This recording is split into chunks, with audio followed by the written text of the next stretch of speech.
आ सकते हैं कि ये फॉर्म है मेरा, आप फिल करो, आप अपनी एक्सपर्टीज देखो, मुझे जो अच्छा लगेगा उसको बुलाऊंगा या उसको बुला लूंगी, ठीक है। तो ऐसे आप अपनी इस चीज़ की हायरिंग कर सकते हैं। और पर्सनली जो मेरा जो सबसे जब मैंने जर्नी शुरू की थी तो मैंने पहले खुद करता था काम, उसके बाद जब मेरे पास रिसोर्सेस आए, मेरा रेवेन्यू बढ़ना शुरू हुआ, तो मैंने हायरिंग करी, ठीक है। हायरिंग मैंने फेसबुक से करी, क्योंकि जो जिससे मुझे फायदा हुआ मैं चाहता हूँ आप लोगों को भी उससे फायदा हो, ठीक है। तो यहाँ से तो आपने हायरिंग कर ली। अब बात करते हैं, अब बहुत से लोग परेशान हो रहे होंगे ना, what if I don't have enough budget. मुझे पता है आप उससे बहुत से लोग परेशान हो रहे होंगे कि यार सफीर भाई ये तो आप हायरिंग की बात कर रहे हैं, हमारे पास तो बजट ही नहीं है हायर करने का, ठीक है। तो कोई मसला नहीं है, what if I don't have enough budget, कोई मसला नहीं है। इसका सिंपल सा आंसर है, आंसर सिर्फ ये कि भाई ये 4 चीज़ें मैंने आपको जो बताई हैं ये आपने खुद करनी होंगी, ठीक है। Script, voice over, video editing, thumbnail, ठीक है। ये 4 की 4 चीज़ें आप खुद करेंगे तो आप ज़ीरो इन्वेस्टमेंट से भी शुरू कर सकते हैं, क्योंकि यूट्यूब की ब्यूटी यही है कि आपको उसमें कोई $10,000, $20,000, $25,000 की ज़रूरत नहीं है। अमेजोन की तरह, शॉपिफाई की तरह इसमें बहुत बजट हो, मार्केटिंग बजट हो, रिसर्च वगैरह, नहीं भाई ऐसा कुछ नहीं है। इसमें जस्ट आपके पास टीम, या तो आपके बजट है तो आप टीम के साथ जा सकते हैं, क्योंकि लोग हमेशा ये बोलते हैं और मैं भी ये बोलता हूँ, अगर बजट नहीं कोई मसला नहीं है, आप सारा का सारा काम खुद कर लें, ठीक है। तो इस सारा का सारा आपको खुद करना पड़ेगा, आपका यूट्यूब ऑटोमेशन का बिजनेस रन हो सकता है, ठीक है। अब बात करते हैं सीटीआर। सीटीआर क्या होता है? सीटीआर मतलब होता है क्लिक थ्रू रेट, ठीक है। सीटीआर में अगर मैं आपको यूट्यूब पर को प्रैक्टिकल जाके समझाऊं, सीटीआर का मतलब ये होता है कि कितने कितने इंप्रेशंस पे कितना आपको क्लिक मिल रहा है, क्या रेट मिल रहा है उसका, ठीक है। यानी ये मेरे सामने 1, 2, 3, 4, 5, ये मेरे सामने 5 वीडियोस आ रही हैं, ठीक है। अब ये मेरे सामने मेरे स्क्रीन पे तो 5 आ रही है, अपने मोबाइल पे देखो तो आपको एक आ रही होती है, ठीक है। अब ये मेरे 5 के सामने मेरा इंप्रेशन चला गया, मैंने क्लिक नहीं किया, क्लिक करूंगा, ये मैंने क्लिक किया तो ये व्यू हो गया, ठीक है, ये एक क्लिक काउंट हो गया, लेकिन मैं पीछे था, इंप्रेशन था, ठीक है।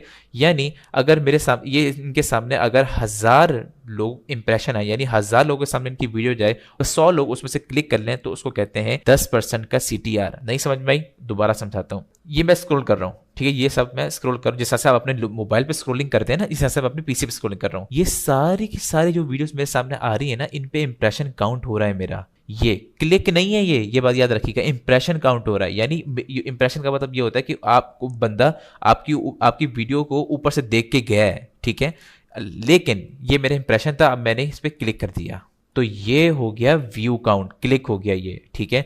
यानी 1000 लोगों के सामने मेरी वीडियो गई, जिन्होंने स्क्रॉल किया और उसमें से 100 लोगों ने मेरी वीडियो पे क्लिक कर लिया, तो 10% का सीटीआर हो गया, ठीक है। तो इसको कहते हैं सीटीआर, क्लिक थ्रू रेट, ठीक है। आई होप आपको अब जना सही से समझ में आ गई होगी। अब बात करते हैं एवरेज व्यू ड्यूरेशन, जिसको हम कहते हैं एवीडी। एवरेज व्यू ड्यूरेशन कहते हैं अपना कितना एवरेज लोगों ने आपकी वीडियो को देखा, ठीक है। यानी अब फॉर एग्जांपल एक बंदा है, आपकी 10 मिनट की वीडियो है, ठीक है, एक बंदा आया उसने पूरा का पूरा 10 मिनट देख लिया, ठीक है, पहला बंदा आया। दूसरा बंदा आया, उसने जैसे वीडियो शुरू से ख़त्म कर दी, मतलब ख़त्म करने से बाद उसने देखी ही नहीं, छोड़ के चला गया। और एक तीसरा बंदा आया जिसने 5 मिनट तक आपकी वीडियो को देखा है, तो ये 50% का एवरेज व्यू ड्यूरेशन हो गया, यानी 5 मिनट का आपका एवरेज व्यू ड्यूरेशन हो गया। एवरेज कितना लोगों ने आपकी वीडियो को देखा है? 10 मिनट तक। अब जना 10,000 व्यूज आ रहे हैं, ठीक है, कोई लोग, और उसका जना जो एवरेज ड्यूरेशन है वो 3 मिनट तक लोगों ने देखा है। भाई किसी 10,000 में से किसी ने इसको 10 मिनट देखा होगा, किसी ने इसको 8 मिनट देखा होगा, किसी ने इसको 1 मिनट देखा होगा, किसी ने 2 मिनट देखा होगा, तो वो वहां पर आपको कैलकुलेट, यूट्यूब के स्टूडियो में इंशाल्लाह आपको आखिर में आपको लेकर चलूंगा, तो वो भी आपको दिखाऊंगा सब चीजें कहाँ से देखी जाती हैं, कैसे देखी जाती हैं, तो वहां सब आपको बता रहा होता है कि इतना आपका एवरेज व्यू ड्यूरेशन आ रहा है। तो आपको परेशानी होने की जरूरत नहीं है, अगर आपको थोड़ी मुश्किल भी हो रही है तो कोई मसला नहीं, आपको सारा वीडियो आपको शो कर रहा होता है। तो इसको कहते हैं एवरेज व्यू ड्यूरेशन, यानी कितना एवरेज लोगों ने आपकी वीडियो को देखा, कितना ड्यूरेशन उसकी देखी। अब बात करते हैं वॉच टाइम। वॉच टाइम क्या होता है? अच्छा, वॉच टाइम ये होता है कि कितना टाइम आपकी वीडियो पे लोगों ने स्पेंड किया, ठीक है। अब आप बोलोगे यार ये वॉच टाइम और एवरेज व्यू ड्यूरेशन थोड़ा मिक्स नहीं है। अब मैं बताता हूँ दोनों में बहुत डिफरेंस है, ठीक है। वॉच टाइम यानी कितना घंटे आपकी वीडियो को लोगों ने देखा। अब आपको याद आ रहा होगा कि 1000 सब्सक्राइबर्स और 4000 घंटे चाहिए होते हैं हमें थ्रेशोल्ड कंप्लीट करने की और अर्निंग करने के लिए, ठीक है।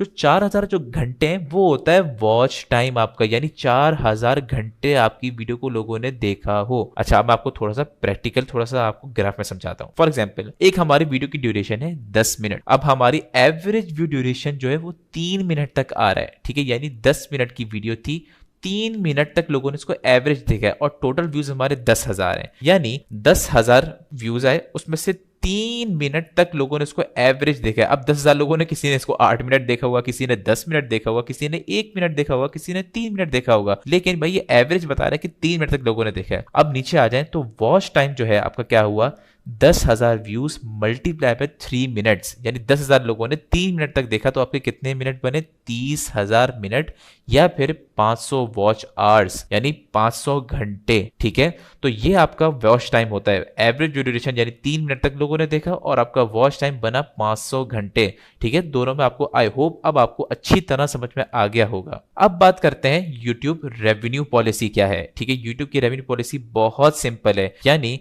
अब जो भी आपको कमाई होती है, अब ऐड जो चल रहा होता है, ठीक है, जैसे हमने अभी वीडियो लगाई थी उसमें ऐड चल रहा था, ठीक है, उसकी जो कमाई है, उसका जो रेवेन्यू है, उसका 55% यूट्यूब हमें दे देता है और 45% यूट्यूब खुद रख लेता है। ठीक है, ये यूट्यूब का हमेशा से पॉलिसी रही है और ये आगे भी यही चलता रहेगा। लॉन्ग फॉर्म वीडियोस की बात कर रहा हूं, और शॉर्ट में ये इसका उलट है। शॉर्ट में 55% यूट्यूब खुद रख लेता है और 45% हमें दे देता है। ठीक है, तो ये है आपका यूट्यूब का रेवेन्यू पॉलिसी। अब बात करते हैं जो कि most important, most famous topic की, जो कि है how to target USA audience.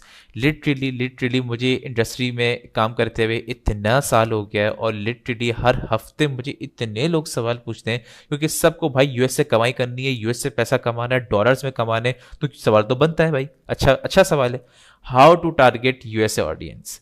इसका इतना सिंपल आंसर है, लिटरली इतना सिंपल आंसर है, मैं आपको एक लाइन में समझाता हूँ। Just post your videos in English language, यानी वीडियोस अब अपलोड कर रहे हैं, उसका जो वॉइस ओवर है वो इंग्लिश में होना चाहिए। ठीक है, क्योंकि इंग्लिश में होगा तो कहाँ एल्गोरिथम उसको दिखाएगा, जहां इंग्लिश बोली जाती है, जहां इंग्लिश समझी जाती है। और इंग्लिश कहाँ बोली जाती है, यूके में, यूएस में, कनाडा में, ऑस्ट्रेलिया में, यूरोप में, क्योंकि यूट्यूब का जो एल्गोरिथम है ना, एल्गोरिथम वो बहुत मजबूत हो चुका है। ठीक है, बहुत स्ट्रांग हो चुका है। अब वो इतना जल्दी डिटेक्ट कर लेता है कि वीडियो को कहाँ, अब ये मैटर नहीं करता वीडियो कहाँ से अपलोड हुई है, अब भले अफ्रीका से अपलोड हुई हो भाई, लेकिन उसकी वीडियो की जो लैंग्वेज है, अगर वो लैंग्वेज अगर इंग्लिश में है तो पूरी दुनिया में दिखाई जाएगी, यूएस, कनाडा, ऑस्ट्रेलिया वगैरह में। वीडियो की लैंग्वेज अगर उर्दू या हिंदी में तो इंडिया, पाकिस्तान, बांग्लादेश में दिखाई जाएगी। हाँ, अगर वीडियोस की लैंग्वेज अगर फ्रेंच लैंग्वेज में है तो आपको कहाँ दिखाई जाएगी, फ्रांस में दिखाई जाएगी। अगर वीडियो की लैंग्वेज स्पेनिश लैंग्वेज में तो वो स्पेन में दिखाई जाएगी। इसी तरह एक वीडियो की लैंग्वेज अगर जापानीज लैंग्वेज में तो आपको सिर्फ और सिर्फ वो जापान में ही दिखाई जाएगी। अब मुझे बताएं, आपने कभी वीडियो देखी होगी तो आपको जापान लैंग्वेज की वीडियोस क्यों नहीं नजर आती, आपको चाइनीज लैंग्वेज की वीडियो क्यों नहीं नजर आती, आपको फ्रेंच लैंग्वेज की वीडियोस क्यों नहीं नजर आती? इसलिए नजर नहीं आती भाई, यूट्यूब के एल्गोरिथम को पता है कि सफीर शाह को मैं फ्रेंच लैंग्वेज दिखा के वीडियो दिखा के करूंगा क्या, जब वो देखेगा ही नहीं, देखेगा तो छोड़ के चला जाएगा। मुझे फ्रेंच थोड़ी आती है, मुझे स्पेनिश थोड़ी आती है। तो एल्गोरिथम जाहिर सी बात है वीडियोस आपको वहीं दिखाएगा जहां इंग्लिश लोग समझते हैं, बोलते हैं। और इंग्लिश समझते बोलते कहाँ है, हमारे इंटरनेशनल कंट्रीज में, यूएस में, कनाडा में, ऑस्ट्रेलिया में, यूरोप में। ठीक है, तो आई होप आपको ये वाला पार्ट आपको अब अच्छी तरह समझ में आ गया होगा। जस्ट आपको अगर टारगेट करना है तो लोग, बहुत से लोग बोलते हैं सुबह के 2 बजे अपलोड करो, रात के 2 बजे अपलोड करो, अपना शाम को करो, रात को करो। नहीं भाई, ऐसा कुछ नहीं है। आप ऑडियंस टारगेट करनी है तो आपको इंग्लिश लैंग्वेज में वीडियोस अपलोड करनी पड़ेंगी। नो वीपीएन, नो वीपीएस, कोई वीपीएन वीपीएस की जरूरत नहीं है। लोगों ने इतनी बड़ी बड़ी मिथ बनाई हुई है, इतनी बड़ी बड़ी आप लोगों को गलत गाइड करते हैं। लिटरली मैंने इतनी वीडियो अपलोड की है दिन में, बताऊं अल्हम्दुलिल्लाह हम लोग कितनी वीडियोस, तकरीबन 20 से 25 वीडियोस हम लोग दिन में अपलोड करते हैं अपने चैनल्स पर, अपने क्लाइंट्स के चैनल पर। तो मुझे इतना आइडिया है, जब भी मैं आपको बिल्कुल मैं दावे के साथ कह रहा हूँ कि ये बात आप कहीं से भी करवा लें, यही सही तरीका है कि अगर आपको यूएस ऑडियंस टारगेट करनी है तो आपको जस्ट वीडियोस की लैंग्वेज इंग्लिश वीडियो अपलोड करनी पड़ेगी। अब बात करते हैं एवरग्रीन वर्सेस वायरल कंटेंट, ये क्या होता है। अब आपको थोड़ा लफ्जिंग से समझ में आ रहा होगा, एवरग्रीन जो कि हमेशा चलता रहा हो, ठीक है, और उसमें व्यूज आते रहे, और वायरल कंटेंट जो अभी उस वक्त वायरल चल रहा हो। ठीक है, तो बिल्कुल ऐसा ही है।